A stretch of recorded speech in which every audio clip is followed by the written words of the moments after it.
Lux presents Hollywood.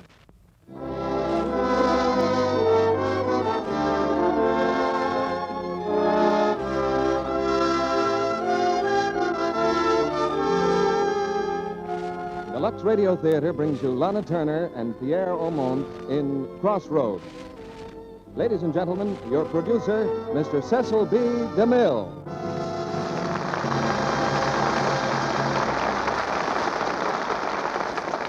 Greetings from Hollywood, ladies and gentlemen. Lana Turner was a high school girl sipping a chocolate soda at a drugstore counter and perhaps thinking about the latest Clark Gable picture when someone, not an astronomer, walked in and discovered a new star. But there was no mistake because she was soon to see herself on the screen co-starring with Clark Gable. 3 years ago, one of the leading screen actors of France left the Paris sound stages to command a tank in the front line. He won the Croix de Guerre. When France fell, he made his way to America by way of Morocco and Lisbon. He began all over again in a strange land. And today, Pierre Aumont is a star once more. These two adventure stories join tonight as Lana Turner and Pierre Aumont co-star in the Luxradiotheatre. Lana has just finished making Slightly Dangerous over at Metro-Goldwyn-Mayer. And they're expecting great things at the same studio for Pierre's new picture, Assignment in Brittany. Tonight we're presenting them together in another Metro-Goldwyn-Mayer screenplay called Crossroads. There's a great thrill in discovering a new star, and that thrill is one of the things we try to give you as often as possible in these dramas which Lux Toilet Soap brings you each Monday night. When a star clicks, nobody has any doubt about it. If you'd seen Lana Turner's screen test or Pierre Aumont's, you too would have predicted stardom for both of them. I suppose I've seen at least 3,000 screen tests during the past 30 years. About half of them were girls, and most of them were very beautiful. Almost the first thing a producer or director observes in a screen test is whether the girl has a good complexion. If not, she has 2 strikes against her at the start. But girls with a Lux complexion always score a hit.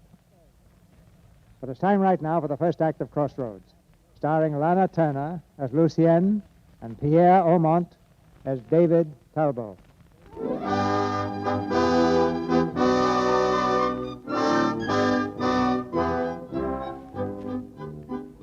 The time I speak of was before the war, France, in the year 1935.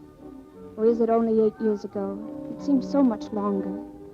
I had been married 3 months then, and I thought the pairs had been made just to mirror my happiness. It was so gay and so full of light. There could never be tragedy there, or so I thought. Nothing but laughter and dancing and music. How wrong I was.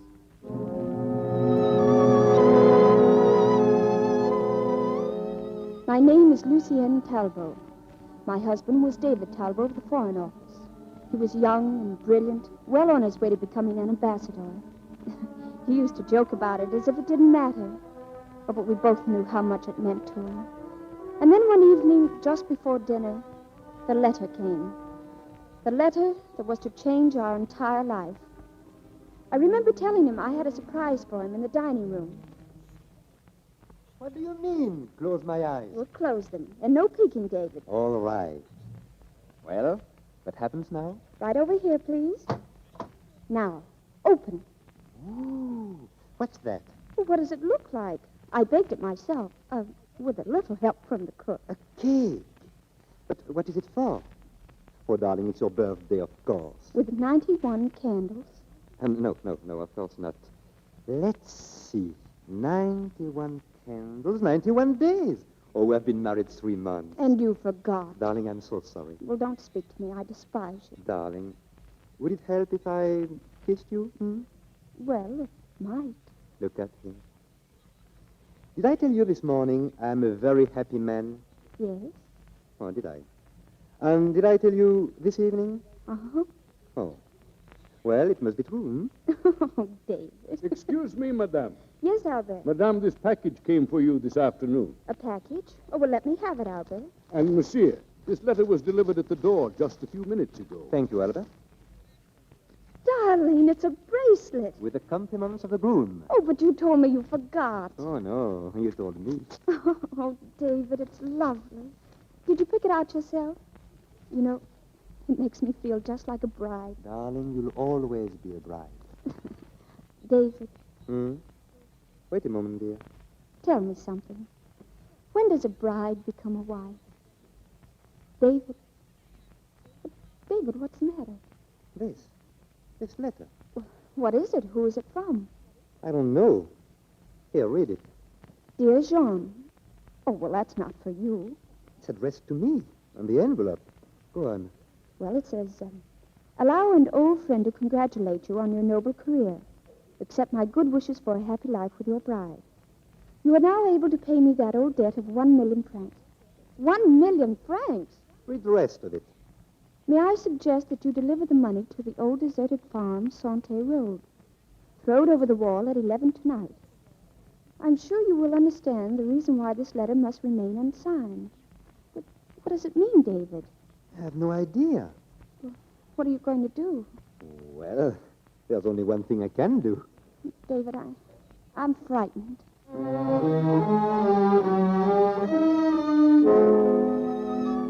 David took the letter to the police. Oh, if only I could have seen into the future that night. If only I'd known what it would mean to us. We could have paid the money and perhaps never been troubled again. As it turned out, David went to the deserted farm on the Santé Road, but the police were with him. There they found a man, a withered, misshapen creature named Leduc. Within a week, the man was brought to trial. Carlos Leduc, you've been brought to the bar of justice charged by the state with extortion. You're accused of writing an anonymous letter to David Talbot, in which you asked repayment of a debt in the amount of 1 million francs. Monsieur le President, the defense will prove that the letter written by my client was a straightforward request for money owed him and not an instrument of extortion. Monsieur le President, the prosecution will prove that no such debt existed. A creditor does not request payment by asking that money be thrown over a wall in the dead of night. At least my creditors are not so imaginative. Your creditors might be if you were living under an assumed name and they were considerate enough to help you keep your deception a secret. The court would like to know to whom you refer as living under an assumed name. If the court will permit my client to tell his story, my reference will become clear. Very well. Monsieur le Duc, will you tell the court, please, when you first met the man called David Talbot? I met him in 1919, right after the war. In those days, his name wasn't Talbot. Then he was known as Jean Peltier. Jean Peltier? Yes, monsieur. He was a petty criminal with a list of crimes charged against him as long as a bell rope. I claim the court's indulgence. But what has Peltier's record to do with charges against this defendant? It seems quite clear that if a previous relationship existed between the defendant and Monsieur Talbot, whatever his name may have been, there is a possibility that the debt actually existed. Proceed. There was one great talent this Peltier had, a talent for escape.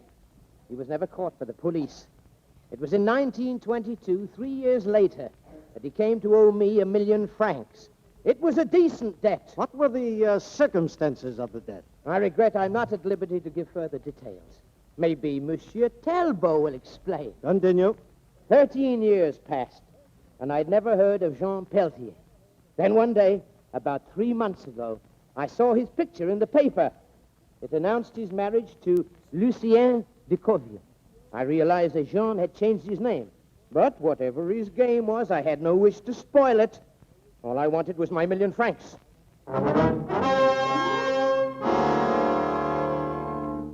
What had started out to be the trial of an extortionist suddenly became the trial of my husband.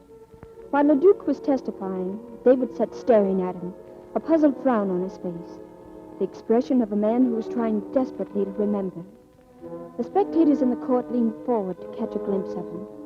Oh, they were so willing to believe the worst, so anxious to assume that Leduc was speaking the truth. But we had one friend, Dr. André Tessier, and when he was called to the stand, I noticed that David seemed to relax. You're Dr. André Tessier? I am. According to the court records, you first became acquainted with David Talbot in 1922. Yes, that's so, when he was brought to my hospital at Avignon. That was a few days after the wreck of the Paris-Marseille Express. That was a great disaster when a train hit an open switch and... We're familiar with the details, monsieur. Proceed. Well, I examined him, and I diagnosed his injuries as a sphenoid fracture with an attendant subdural hemorrhage. One moment, please. Would the learned doctor be kind enough to explain the scientific terms? Just what do they mean? For your information, monsieur, they mean that his head had been cracked open like a ripe watermelon. Thank you. You are a psychoanalyst, doctor? I am a physician, monsieur, specializing in mental diseases and nervous disorders. My office is at 41 Rue Torrance. Continue, doctor, continue. Yes, I will continue. Indeed, I will. David Talbot was very strong. In a few days, he recovered consciousness, but I discovered that the damage to the brain was greater than I thought. There was complete amnesia. He knew nothing of his life up to the moment he awoke. Really, doctor? And how did you know the patient brought was David Talbot? He was identified. By whom? By the captain of a freighter who brought him from Martinique, Captain Maurice Durand. He died a year later in a wreck off Madagascar. Then only one man identified the patient, doctor. David Talbot had never been in France before. There could be no one else. And that man is dead. Unfortunate, isn't it? Go on, doctor.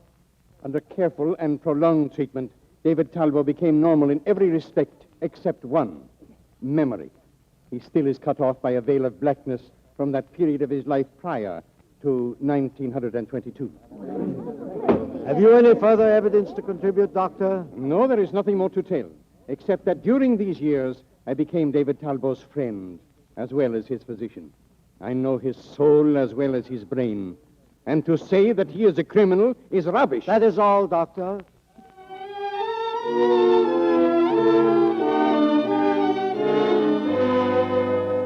The attorneys had not finished. They called another physician to the stand, a man who claimed that no case of amnesia could ever be proved genuine. The court listened and believed. Once again, I saw the doubt cross their faces. The newspapers had the story now. Monsieur Talbot has been mentioned as our next ambassador to Brazil. The people of France are entitled to know the background and character of their servant who aspires to a high place. Perhaps we shall learn something from Monsieur Talbot himself when he takes the stand this afternoon. David on the stand. His face was drawn and pale, his nerves drawn taut by the ordeal. But outwardly, he seemed quite calm and confident. Monsieur Talbot, you have just told the court that the first time you ever saw the prisoner, Leduc, was at the preliminary hearing. Yes, Monsieur le Président. Then what is your explanation of the debt to which the prisoner refers? I have none. It's a fantastic piece of fiction. Monsieur Talbot, can you tell us where you were on the night of March the 27th, 1922? Of course. I was on the Marseille-Paris Express. And how long had you been in Marseille before boarding the train? 2 days. I arrived from Martinique on the 25th. How do you know? How do I know? You heard Dr. Tessier testify that the captain of the freighter identified me. Yes, but I also heard Dr. Tessier testify that there is a veil between you and all that happened prior to March the 27th, 1922. That is correct. Then how, may I ask, can you possibly remember having been in Marseille? Well, I don't remember. I was told. Oh, you were told. Then you will be kind enough to explain to the court if you can remember nothing prior to the accident. How can you remember that you do not owe 1 million francs to my client, Carlos Leduc? What is the point of the defense counsel's statement? Only this, that we will prove that Jean Peltier was also on that train, that David Talbot perished in the wreck, and that the man brought to Dr. Tessier was not David Talbot, but Jean Peltier. Silence! Silence! Monsieur Talbot, have you made any effort to trace your origin or to forge a link with your past? Monsieur le Président, I have made every effort. That I was aboard Captain Durand's ship has been well established. He said I came aboard at Fort-de-France, Martinique. 3 years ago, I went back there. I found nothing on the island that I could recognize. You found no relatives or friends who knew you before your accident? None. The name of Talbot was unknown in Martinique. It must be very disturbing to know nothing of your past. Well, not really. Not when one's present is so very full. I assume you refer to your position in the Foreign Office. And to my wife, too. Monsieur the President, may the State examine Monsieur Talbot, please? Of course. Monsieur Talbot, what are your duties at the Foreign Office? The gathering and correlation of information from our agents abroad. Are government funds allocated for that purpose? Yes. Do you know where those funds are kept? In my office, largely. Now, would you be betraying a government confidence in telling the court the extent of those funds? Well, it varies from 500,000 to as much as 5 million francs. These funds are in your hands? Yes, In other words, it is a position of great trust. I suppose so, yes. Thank you, monsieur. Monsieur le President, all this is quite beside the point. The mere fact that the witness occupies a position of trust is no proof of his integrity. Many criminals have occupied positions of trust for years before committing their embezzlements. Monsieur, I protest this. I have been summoned to this court as a witness for the state. The defendant's attorney is treating me as if I were the prisoner. Monsieur Talbot. I demand that he confine his examination to the real issue, or that I be formally indicted and given an opportunity to defend myself. Your point is well made, monsieur. The court will give it all due consideration. Next witness, please. Madame Lucienne Talbot. Madame Talbot, do you swear to speak without hate and without fear, to give the whole truth and nothing but the truth? I do. Madame Talbot, when did you first meet your husband? 3 years ago, at the home of the foreign minister, Monsieur Duval. At that time, were you aware that Monsieur Talbot was a victim of amnesia? Of course, it was no secret. And you have never had any reason to doubt your husband's identity? Well, why should I doubt his identity? He is my husband. I am proud to be his wife. Madame, tell me, have you any positive proof that your husband actually is David Talbot? Positive proof? No, I haven't. I see. Then the reason for your confidence is based on nothing more than the faith of a woman in love. Do you know a better reason, monsieur? That will be all, madame. Thank you. The trial dragged through another day. Following morning, a woman was brought to the court. As she passed, she didn't even glance at David, but the jurors turned and stared at her. She was tall and well-dressed and very beautiful. We discovered later that her name was Michelle Alain. And what is your occupation, mademoiselle? I'm a singer at the Sirène Club. Mademoiselle Elaine, do you know, or did you know, a man by the name of Jean Pelletier? Yes, Where did you meet him? at the races. What was he doing? Gambling on the races? What else? You, were in love with him? Yes. Mademoiselle, when did you last see Jean Pelletier? On the night of March 27th, 1922, Where? at the railway station at Marseille. What was he doing? He was boarding the Marseille-Paris Express. And you never saw him again? No. Will Monsieur Talbot step forward, please? This way, monsieur. Just stand right here. Thank you. Mademoiselle, who is this man? Come, please, come. He calls himself David Talbot, but who is he? He is... Well, the truth, please. He is Jean Pelletier, the man you loved, isn't he? Yes. Yes, he is. I've never seen this woman in my life. The court will decide that. Be seated, monsieur. Mademoiselle, can you tell us anything about Pelletier that might identify him? A scar, a birthmark, some individual habit? No, nothing. Nothing peculiar about his hands? Why, no. Oh, yes. Yes, there was something. He always wrote with his left hand. Monsieur Talbot, with which hand do you write? I write with my left. Just a moment, please. There is a mistake. I must speak. Dr. Tessier, you have not been Monsieur, called. what sort of evidence is this? A left hand. Of course David writes with his left hand. When he was brought to me, his right hand was crushed, paralyzed. I taught him to write with his left hand. Your information will be weighed along with the other evidence. Please sit down.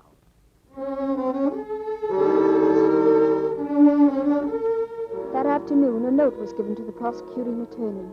He glanced at it quickly and then brought it over to where we sat. When David had read the note, he looked up in a puzzled way and then handed it to me. It said, "I have vital information bearing directly upon this case. I ask permission to present the evidence, documentary evidence pertaining to it." The note was signed Henri Sarou. Your name? Henri Sarou. Occupation? Wine salesman. Give the testimony, please. Well, I've just recently arrived from Africa. On reading the papers about this case, I ran across the name of Jean Pelletier, and immediately I felt it was my duty to testify. You see, for many years I've represented my firm in North Africa. 4 years ago, I became ill. I was brought to the hospital in Sidi Bel Abbes. In the bed next to me lay a man dying of fever. I felt sorry for the poor fellow. I talked with him. I gained his confidence. He told me his name and the story of his life. It was a pathetic story, monsieur. Bad friends, a woman, thievery, the usual road down. 2 nights later, he died. But you referred to documentary evidence. I did. I have his papers here, which the dying man gave me. His name was Jean Peltier.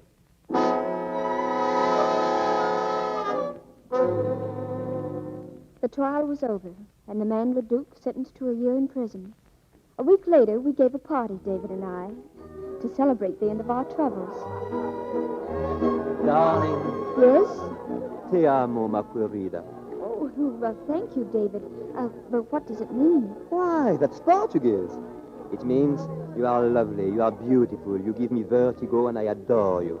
That's a rough translation, of course. Oh, well, not so very rough. Pardon, monsieur. A gentleman has arrived. Oh, why, it's Monsieur Sarou. Oh, how nice. Madame? I'm very happy to see you, monsieur. Oh, you're having guests. Please forgive my bad manners in calling in such an awkward moment. Or at least have a glass of champagne. Well, Oh, please do. I can't impose on you like that. Oh, it's no imposition. Albert, another glass, please. We tried to look you up, but you're not in the phone book. I wish you'd found me, madame. Paris is the wrong city in which to be alone. I'm sure of that. To your very good health, Monsieur Sarou. Thank you. We are very deeply indebted to you. I wish there were some way we could express our gratitude. Oh, really, monsieur? Madame, to your happiness. Madame, Monsieur Martin has arrived. Oh, you'll excuse me. Of course. I went to the door to greet our guest. As we stood there talking, I glanced back at David. I knew immediately that something was very wrong. David looked as if he had just received a blow. Henri Sarou was smiling. I could not hear what was said. I learned that long afterward. I am sorry, monsieur, but what was it you said? I said that I admired your nerve. But you called me Jean. And why not? That's your name. Jean Peltier.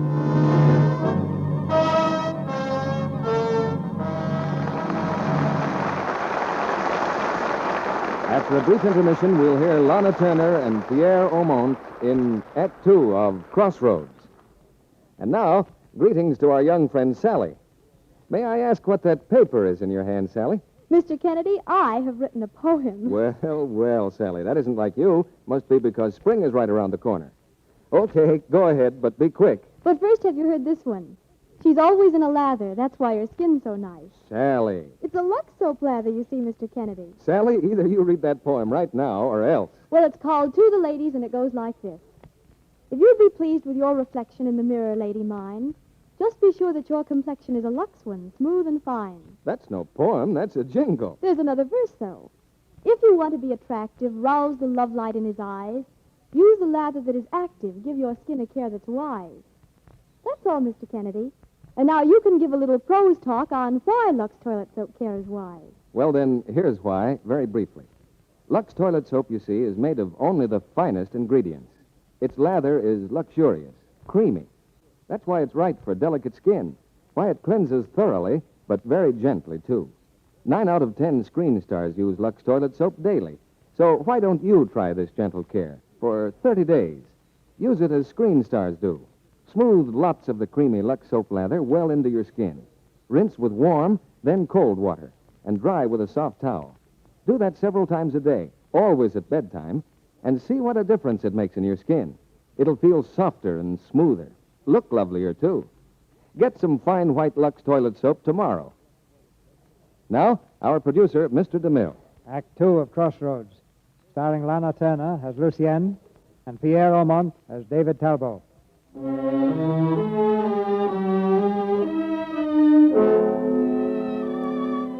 There are many things I can tell now that I didn't know at the time. When everything was over and I could bring myself to think of it again, I pieced the story together, bit by bit, incident by incident. When Sarou came to our house that night, I didn't know why, but I remember the look on David's face. I remember that they left the drawing room together. They went to the library on the floor above.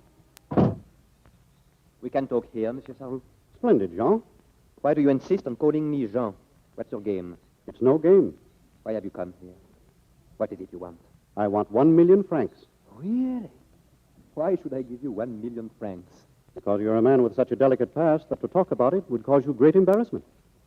You know, that was a wonderful moment in court when the defense attorney asked you, Monsieur Talbot, Where were you on the night of March 27th, 1922? What would you have answered if he'd said, where were you that morning? That would be a difficult question, even for a man with a memory. Oh, yes, I forgot. You've lost your memory, haven't you? Please forgive me. Well, I haven't lost mine. I remember where I was that morning. I was in Marseille, and with my good friend Jean Peltier.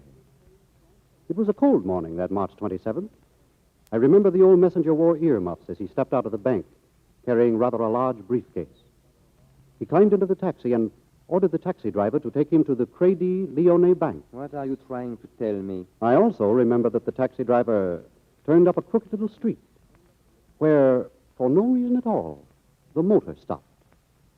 Suddenly, the old messenger had visitors. The doors on either side of him opened and two men stepped in. They ordered him to hand over the briefcase. But the old man was brave. He decided to fight. So one of the men drew his gun and shot the old man squarely between the eyes, and he fell to the floor of the taxi. Oh, he was very, very dead. But then, of course, you don't remember. By the time the crowd had gathered, the two men had gone, and so had the briefcase, which contained 2 million francs. And the taxi driver, a man by the name of, what was it? Oh, yes, Le Duc. Le Duc, you mean? Yes. And when the police questioned him, he suddenly had a slight attack of amnesia. Yes. He couldn't remember that one of the men was myself, and the other, the man with the gun, was you. You are lying. This is blackmail. It's natural you should take that attitude, but it doesn't frighten me. Le Duc wasn't frightened either. He's now in prison. Le Duc is a bungler. I should never have entrusted him. Or Michel with such delicate business. I realized that during the trial. That's why I came to your rescue, my friend. At least Le Duc had the decency to accuse me of being a petty criminal. Now it seems I am also a murderer. You still don't remember, Jean? Oh, really? Now, try hard. Don't you even remember the burn on the back of your left hand from the flashback of the gun? It was rather deep. Deep enough, I imagine, to leave a scar. May I see the back of your left hand? Get out. Oh, come now. Don't cover your hand. We're friends. At least, we were friends, weren't we? Remember, we were supposed to meet you in Rotterdam about 3 weeks after you killed the old man. But you never got there, Jean. You skipped, didn't you? And with our share, 1 million francs. I said get out. All right, my friend. I'll get out. It'll give you time to think things over. But please don't think too long, because I may grow impatient. If I do, you'll hear from me in some way or other. Good night, Jean.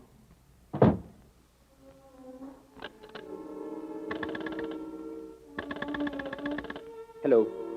Get me the prefecture of police. Yes, I want... No. Wait. Never mind, I'm sorry. It's a mistake. When I went to the library, I saw David sitting at the desk by the telephone. He was staring down at the scar on the back of his left hand.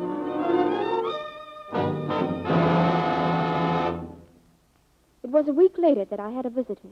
David was working late at the office, and Albert announced that a lady had come to see me. When I went downstairs, I recognized her at once. It was Michelle Alain, the woman who testified at the trial. Good evening. How do you do, Madame Talbot? I hope you remember me. Yes, I remember you. May I sit down? Oh, please do. Thank you. I suppose you're wondering why I came. Well, I am rather surprised. Well, you see, I felt it only fair to you and to myself to justify what I did at the trial. You said my husband was Jean Peltier. Yes.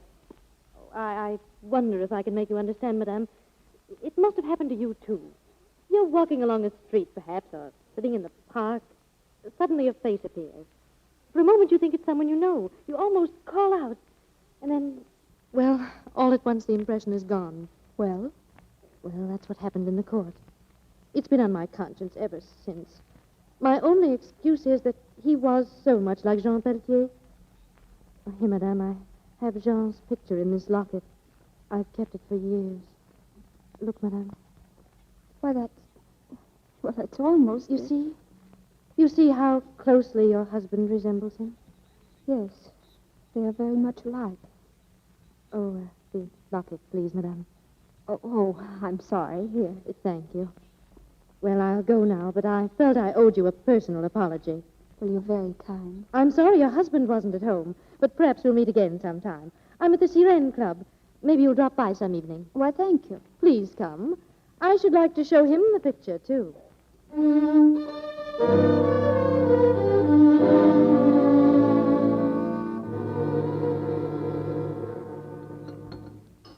Will you have some more coffee, darling? I think there's still some left. Thanks. I think I'll take a little cognac. Cognac? But, David, you never drink cognac. I know. I just feel I'd like it tonight, that's all. Oh, busy day, darling? Yes, very. Well, come and sit down next to me, and I'll tell... Come and sit down next to me and tell me all about it. Did we have our usual cabinet crisis?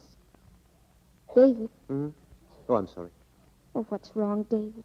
Is there something worrying you? Oh, no. I was just thinking. What were you saying, dear?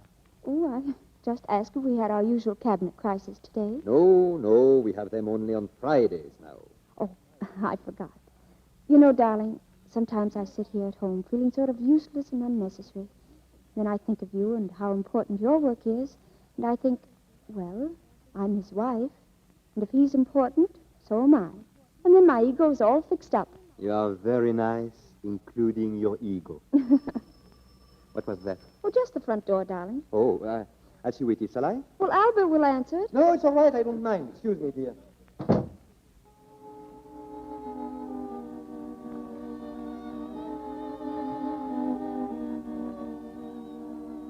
He was gone for just a moment. When he came back to the room, he was putting something in his pocket. It looked like a clipping from a newspaper. Darling, I must leave at once. Something had just come up at the office. I won't be very late. At least I'll be back as soon as I can. Don't wait up for me.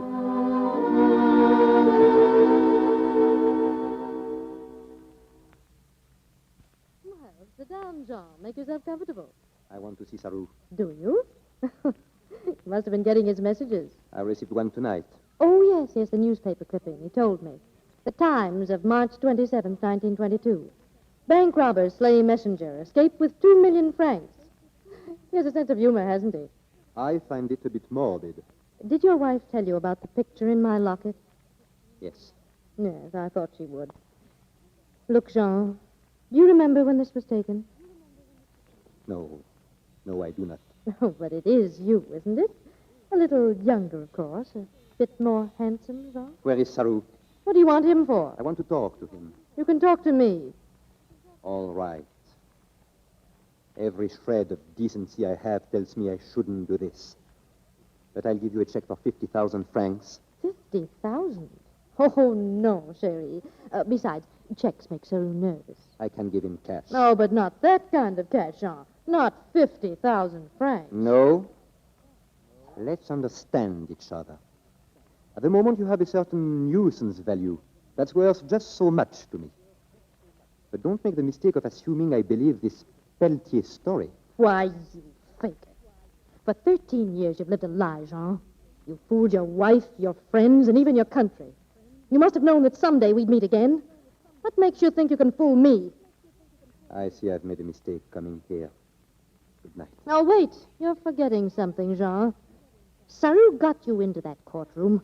Well, he can put you back into it again. But before he does, you'd better provide for those you'll leave behind. It's not going to help your case when the court hears you've let your own mother live like a pauper. I have no mother. Oh, no? Well, then go down to the slums. Go to 19 Rue Blanchot and see a ghost.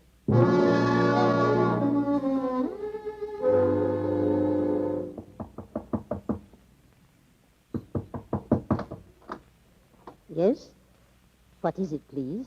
Madame. Oh. May I come in, please? Well, I'm an old woman. I receive no visitors. The hour is late. Madame, I'm in trouble. I need your help. Yes, I see. Come in. Won't you sit down, monsieur? Madame, I have a strange question to ask. Yes, monsieur? Do you know me? Yes, I know you. From the trial, of course. I followed it very closely. Oh. I saw your picture in the papers. I was so relieved when it was over. Why were you relieved? You were in trouble. Ah. Madame Pelletier, do you have a son? When he was little, he was a gay one, always busy as a bumblebee. They grow up so soon. Have you a picture of him? No, I have never had a picture of him. Would you say there was any resemblance between your son and me? Some might think so, yes. But to a mother... I couldn't be your son. My son is dead. Everyone knows my son is dead. Why don't they leave the dead alone? I'm sorry. I'm an old woman, and I need peace. It's late, monsieur. I must ask you to leave. Oh, your shoes, they're wet. It's nothing. But it's a bad night. You should wear your rubbers. You'll take cold. Madame, I hesitate to mention this, but if you have any need of money... Oh, no. No, please. Good night. Good night, madame. Wait. Just let me look at you. Just for one more moment. Madame... Have no fear. Goodbye. And may heaven keep you. My son. Madame! Madame, open the door! Open the door!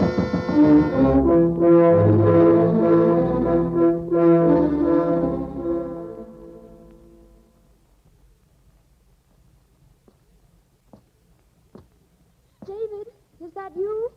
Yes? Are you still awake, darling? I thought you'd be asleep for hours. Oh, I couldn't sleep. I was so worried about you. Worried? Why, dear? Well, I didn't think you'd be gone so long. I called the office, David. Oh, I'm sorry, but you know what happened? I never got to the office. As I was going into the building, I met one of our men. He just returned from Brazil. So we went around to the club and got talking, and I had no idea it was so late. Oh, David. Oh, darling, I love you so much.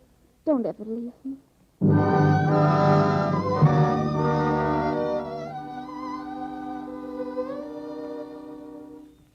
Go on, Lucien.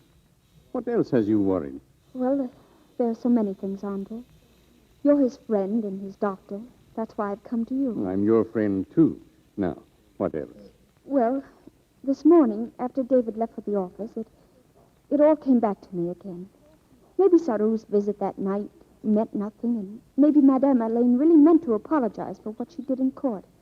But David, he's so different.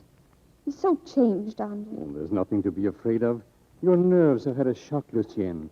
You went through the trial so beautifully. Never once did you let anyone see those little pangs of doubt that must have stabbed at your heart.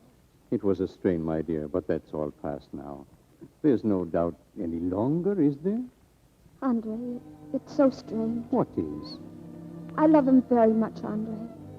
There's nothing that can happen to that love. Nothing. And it would make no difference, even if I knew he was Jean Peltier. Lucien.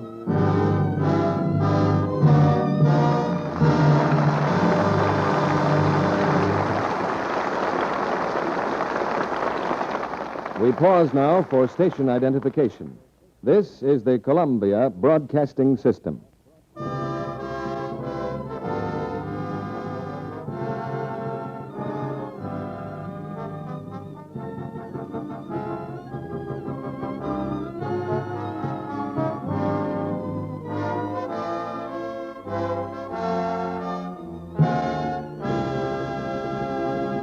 In just a few moments, Lana Turner and Pierre Aumont will return in Act 3 of Crossroads.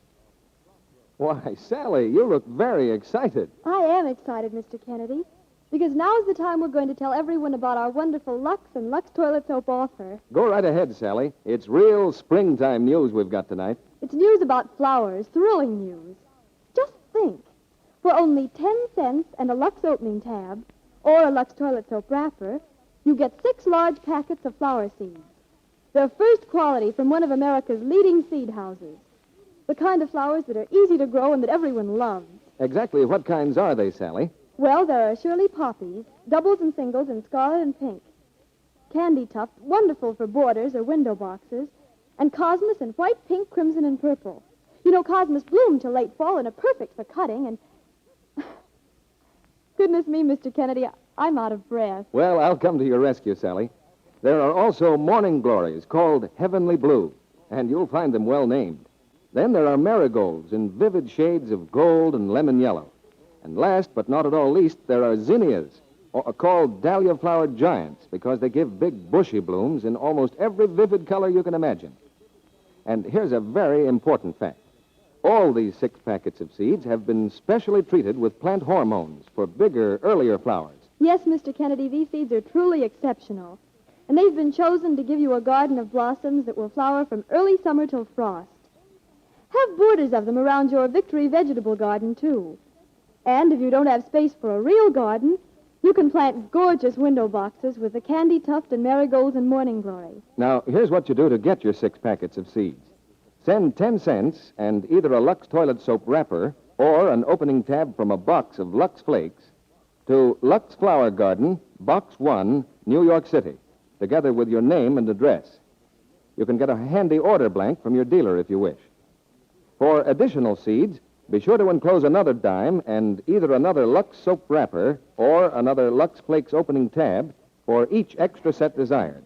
Planting instructions are on the back of each packet. Act quickly, for you must allow 2 to 3 weeks for seeds to reach you, and this offer will not be good after May 31st. I'll repeat the address. Lux Flower Garden, Box 1, New York City. Be sure to wrap coins securely and write name and address plainly. No stamps, please. This offer is good only in the United States. Now, Mr. DeMille returns to the microphone. In real life, Pierre Aumont is on the brink of another great adventure. We'll tell you about that after the play. Now here's the 3rd act of Crossroads, starring Lana Turner and Pierre Aumont.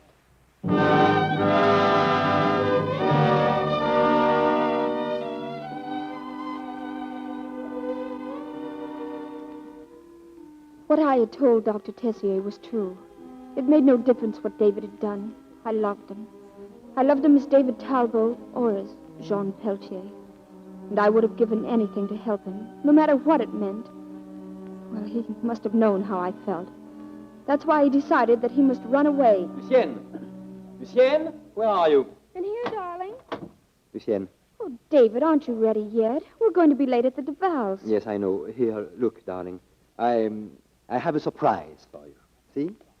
David, our passport? Yes, we are catching the morning plane at Le Bourget. Well, is it Brazil? Have you been appointed?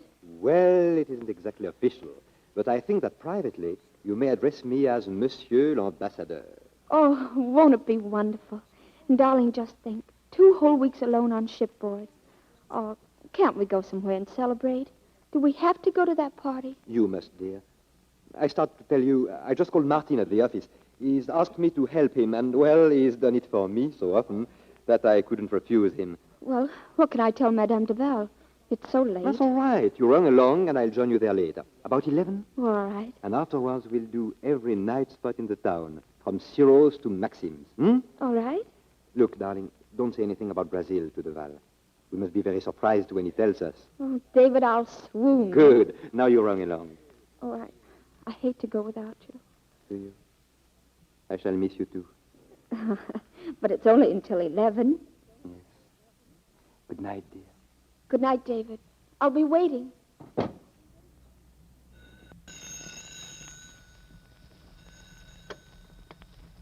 Hello? Hello, Jean?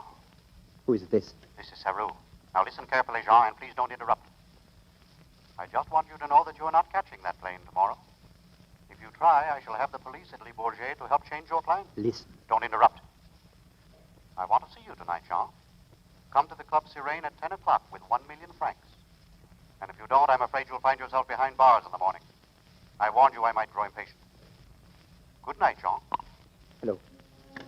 Hello.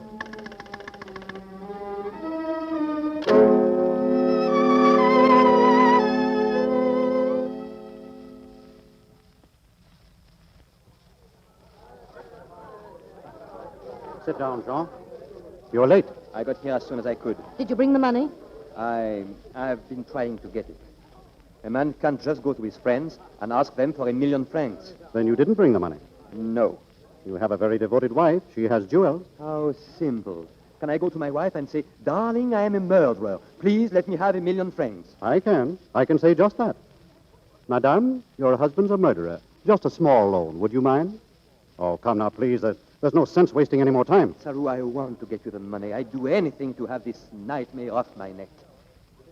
Believe me, it hasn't been easy for me. Sitting up there in my office, handling large sums for the government. Oh, yes. Michel, he handles large sums of money for the government. Go on, Jean. But that money isn't mine. That's a trust from the Republic. Oh, please, no vulgar appeals to our patriotism. No, this is business. Don't you see that? They'd know in a minute the safe is in my office. I'm the only one who has a key. Jean, you've forgotten a lot of things you used to know very well. I don't know what you mean. Oh, come now. A man goes to his own office where he has a perfect right to be. While he's opening the safe, he's attacked, bound and gagged. The next morning, he's found by the charwoman. The safe has been rifled, but you're completely innocent. You go back to your own life, your career, your wife, Brazil. What guarantee have I that this is the end? We'll disappear. You'll never hear of us again. What about the picture, the locket? You can have that just as soon as we get the money. Shall we leave now for your office? Yes, I'm ready.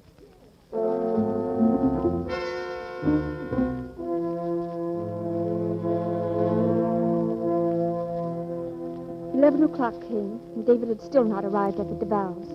At 12, I left the house. I called a cab and drove to his office. Just as the car pulled up to the curb, I saw David entering the building.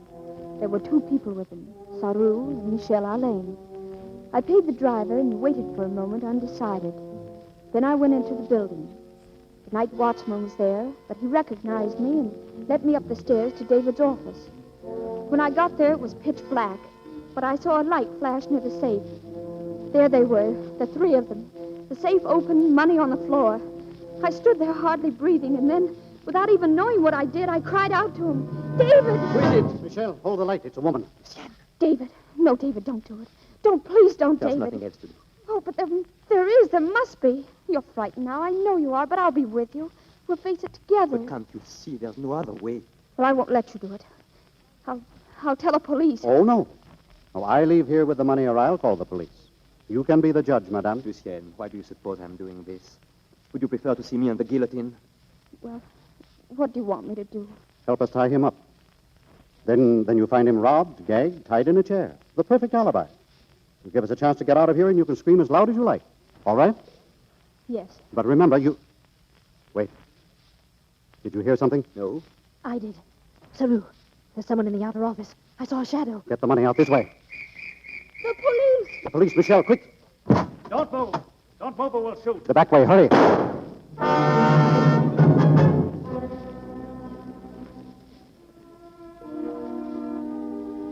The shot had gone wild, but Saru stood frozen in his tracks. The building was surrounded, and there was no escape. They took us to the office of the commissaire of police. Madame Talbot, I hesitate to enter your name in the police book. All France knows your family. Monsieur, my wife has nothing to do with this. She came to my office tonight quite by accident. So you have said, monsieur.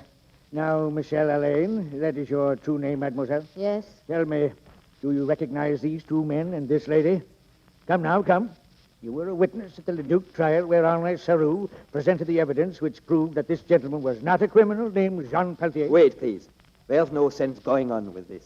I am Jean Peltier. David! What's that? On March 27, 1922, I was involved in the robbery of a bank messenger. Oh, don't listen to him. I was also involved in his murder. It isn't true. David, you don't know what you're saying. I do, Lucien. Monsieur, you must ignore my husband's statement. It was brought out at the trial that he has amnesia. He can't remember anything that happened before waking up in that hospital.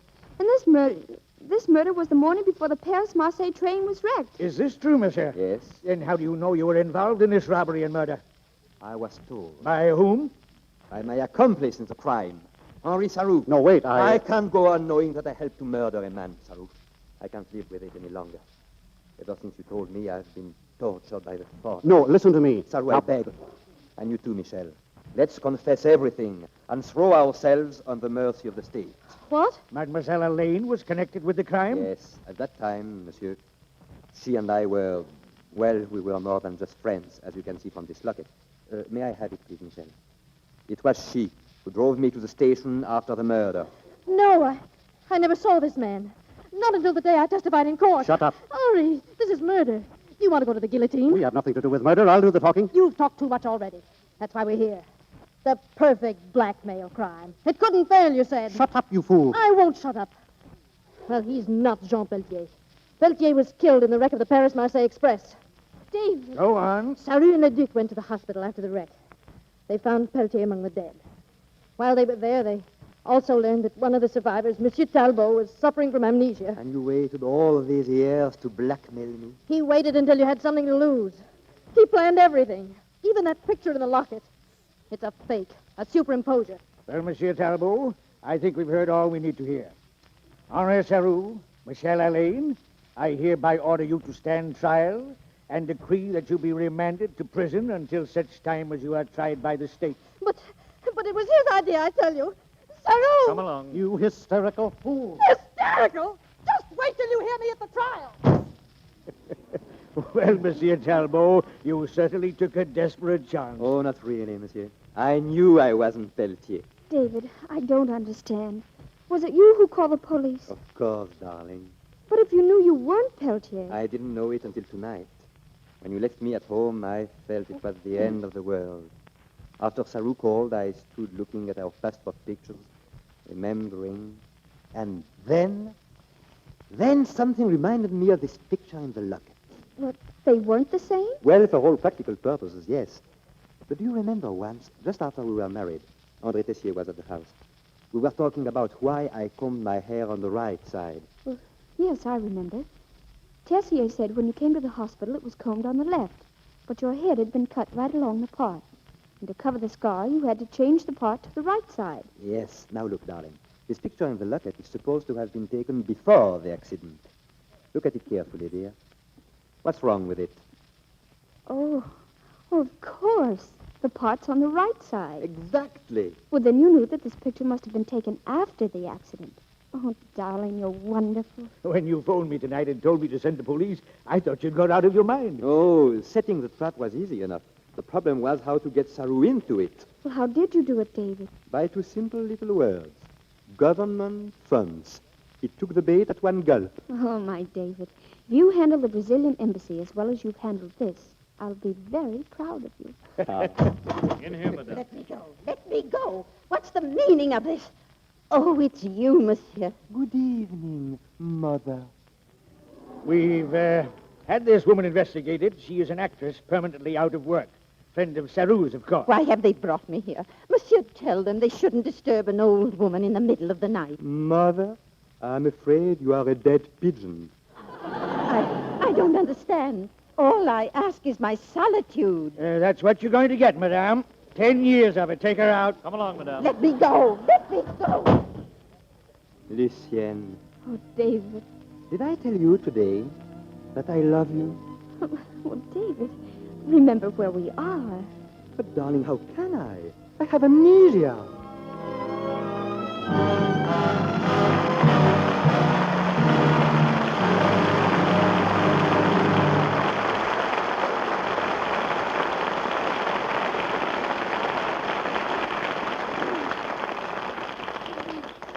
The curtain falls on Crossroads, and we are very glad that the paths of Lana Turner and Pierre Aumont crossed at this microphone tonight. Thank you, Mr. DeMille. Well, how do you like the Luxradiotheatre, Pierre? Wonderful, Lena. Now I'll go home and see what my father says. Oh, is he your severest critic? Well, you see, my father was a picture producer when we lived in France, and I think he was listening tonight. Oh, well, you're the first producer's son I know who took up acting. No, he's in the right end of the business. Let me know what your father thinks about production, Pierre. I will, sir. And I'd like to thank you now for the welcome you have given me here. You really were very, very kind to me. Oh, that was nothing unusual, Pierre. You don't think Lana Turner is unusual? How did I get into this? I think she's beautiful. She's more than that. She's magnifique. Well, you got me there. Oh, you're just saying that because I use Lux soap. I wonder if every girl knows that Lux soap is a grand way to care for her complexion. You're living proof of that, Lana. Now I must tell our audience that Pierre Aumont will not be with us in Hollywood very much longer. After he finishes his next picture, he leaves Hollywood to join his countrymen at the front.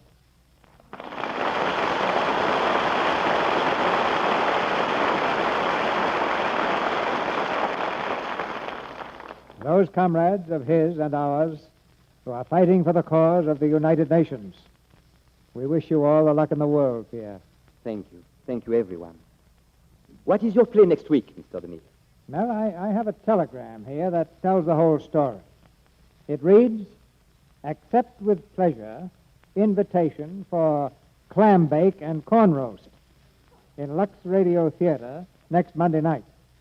In view of mileage rationing, please send Camel to pick us up en road to Paramount." And it's signed Bing Crosby and Bob Hope.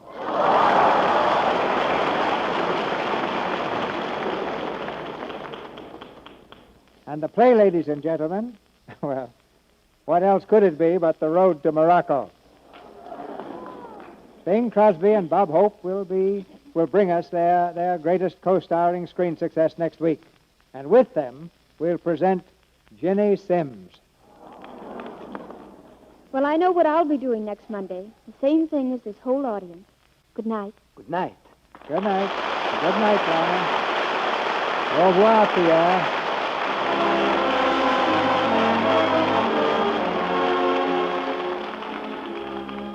Our sponsors, the makers of Lux Toilet Soap, join me in inviting you to be with us again next Monday night when the Luxradiotheatre presents Bing Crosby and Bob Hope and Ginny Sims in The Road to Morocco. This is Cecil B. DeMille saying good night to you from Hollywood.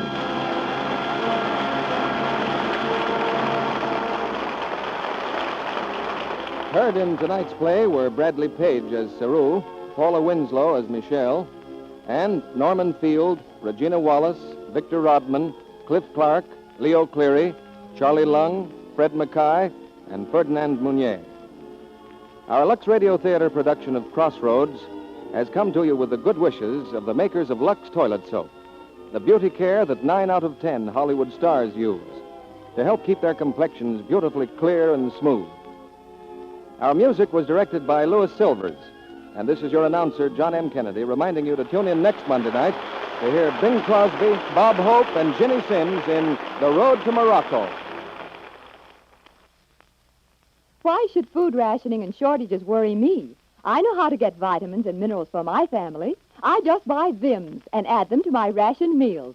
A great idea, for Vims give you all the essential vitamins and all minerals commonly lacking. They're pleasant to take, too. Children love them. Ask for Vims at your druggist. VI for vitamins, double MS for minerals. Vims. This is the Columbia Broadcasting System.